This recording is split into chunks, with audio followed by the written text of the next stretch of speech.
शरद पवार और अजित पवार आमने सामने, शिवसेना में टूट और सत्ता परिवर्तन, एनसीपी में पार्टी के नाम और सिंबल पर लड़ाई।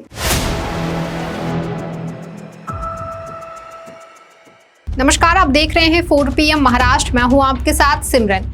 महाराष्ट्र की सियासत में लगातार उथल पुथल जारी है। कभी शिवसेना में टूट और सत्ता परिवर्तन, तो कभी एनसीपी में टूट की खबरें। फिलहाल अभी ताजा मामला एनसीपी के मालिकाना हक और पार्टी नाम और सिंबल की लड़ाई को लेकर है।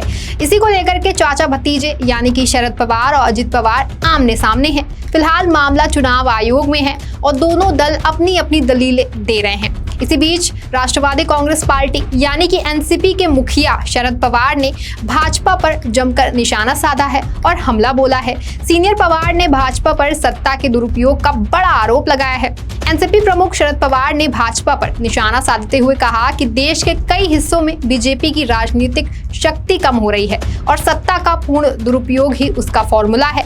यहाँ एनसीपी के पदाधिकारियों की एक बैठक को संबोधित करते हुए पवार ने ये भी कहा कि लोग उन दलों और नेताओं का समर्थन नहीं कर रहे हैं जो बीजेपी के साथ गठबंधन करना चाहते हैं।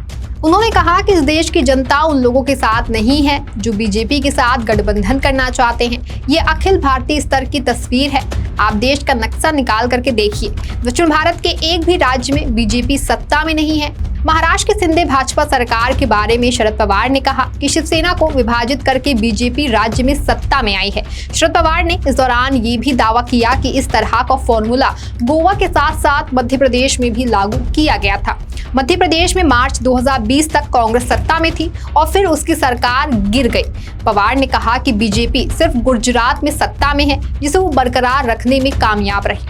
पूर्व केंद्रीय मंत्री ने दावा किया कि राजस्थान, पंजाब, दिल्ली, हिमाचल प्रदेश और पश्चिम बंगाल में बीजेपी सत्तारूढ़ पार्टी नहीं है।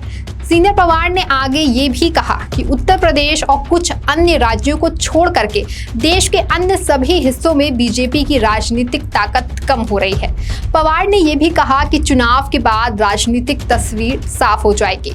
उन्होंने कहा कि सत्ता के दुरुपयोग के कारण बीजेपी सत्ता गंवा रही है। पार्टी की ओर से लिए गए फैसले आम आदमी को सशक्त नहीं करते हैं।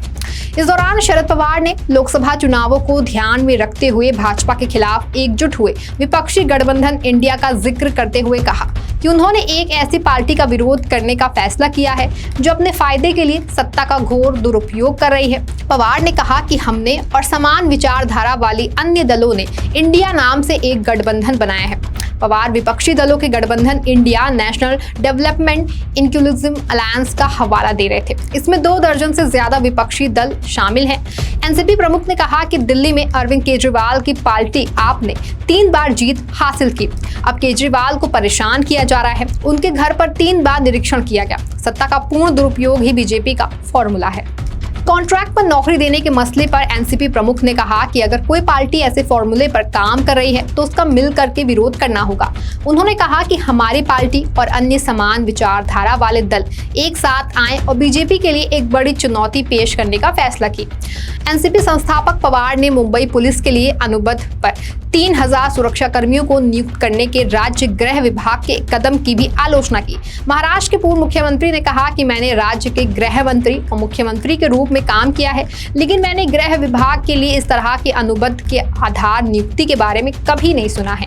देश में किसी ने भी गृह विभाग के लिए अनुबंध के आधार पर लोगों को नियुक्त करने का प्रयास नहीं किया है, लेकिन अब महाराष्ट्र में बीजेपी सरकार ऐसा करने की कोशिश कर रही है। पवार ने कहा कि एक शराब निर्माता ने नासिक जिले में एक स्कूल को गोद लिया है। इसने स्कूल में कार्यक्रम आयोजित किया जहां नृत्य गान गौतमी पाटिल को प्रदर्शन के लिए आमंत्रित किया गया था। अगर ऐसा प्रदर्शन स्कूल के छात्रों को दिखाया जाएगा तो इससे किस तरह का संदेश जाएगा। इस दौरान एनसीपी अध्यक्ष शरद पवार ने इजराइल और फिलिस्तीन के बीच हो रही जंग पर भी अपनी प्रतिक्रिया दी।